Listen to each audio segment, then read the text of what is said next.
আসসালামু আলাইকুম, সবাইকে স্বাগত জানাচ্ছি। আমার গ্রামের বাড়ি কিশোরগঞ্জ থেকে আমার কিছু ভাই ব্রাদার বন্ধু কক্সবাজারের উদ্দেশ্যে আসছে। তো ওরা এখন চট্টগ্রামের বদ্দারহাটে অবস্থান করতেছে। আমাকে ফোন দিল, তাই এখন যাচ্ছি ওদের সাথে সাক্ষাৎ করার জন্য। আমার বাইকটি নিয়ে বের হলাম। তো আমি যে কলোনিতে থাকি, কলোনি থেকে বের হচ্ছি। এখান থেকে আগ্রাবাদ মোড়ে যাব, মোড় থেকে তারপর বদ্দারহাটের উদ্দেশ্যে যাব। এটা হচ্ছে আগ্রাবাদ সিজিএস কলোনির যে গেট, আগ্রাবাদ মোড়। আজকে যেহেতু ফ্রাইডে, এই জন্য এখানকার ব্যস্ততা একদমই নাই, গাড়িও কম। এটি একটি কমার্শিয়াল এরিয়া, এই জন্য এই যে সার্কেলটি আছে এটা সবসময় ব্যস্ত থাকে। আমার সামনে দুটি সিএনজি।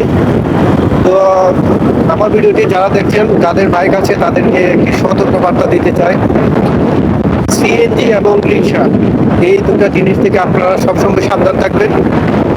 রাস্তার মধ্যে যত অ্যাক্সিডেন্ট হয় মোটরসাইকেলের, বেশিরভাগ সিএনজি এবং রিক্সার কারণে হয়। টাইগার পাসের যে এরিয়া, আমার দুই পাশে দুটি পাহাড়ের মাঝখান দিয়ে প্রচণ্ড শীত অনুভব করছি। এখানকার গাছপালা অনেক থাকার কারণে গরমের যে সময় থাকে ওই সময় অনেক ঠান্ডা অনুভব হয়। বাজার থেকে আমরা একটা যে ফ্লাইওভারটি আছে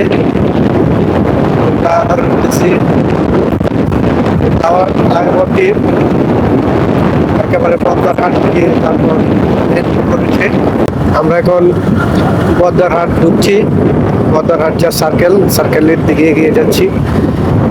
আচ্ছা, বদ্দারহাট চলে আসলাম। তো আমার বন্ধুকে এখন ফোন দিব, দেখি ওরা কোথায় আছে। সেলিম, হ্যালো,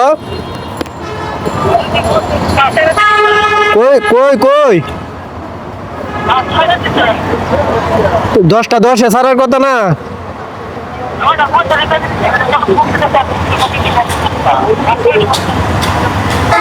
ও, তুই 11টায় বলছস, তো এই জন্য একটু খাওয়া দাওয়া করে বেরিয়েছিলাম আর কি।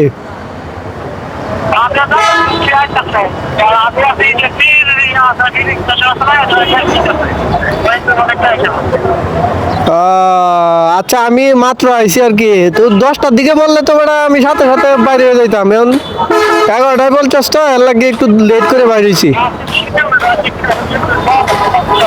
হ্যাঁ,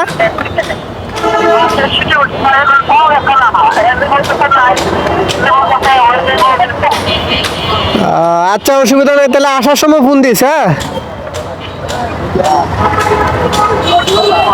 সেলিম, হ্যালো। আচ্ছা ঠিক আছে, যা তাইলে আসার সময় ফোন দিস। ঠিক আছে। ভাগ্যটাই খারাপ, আসলাম কিন্তু তাদেরকে পাইলাম না, বাস ছেড়ে দিছে। তো এখন আমি আবার বাসার দিকে চলে যাব।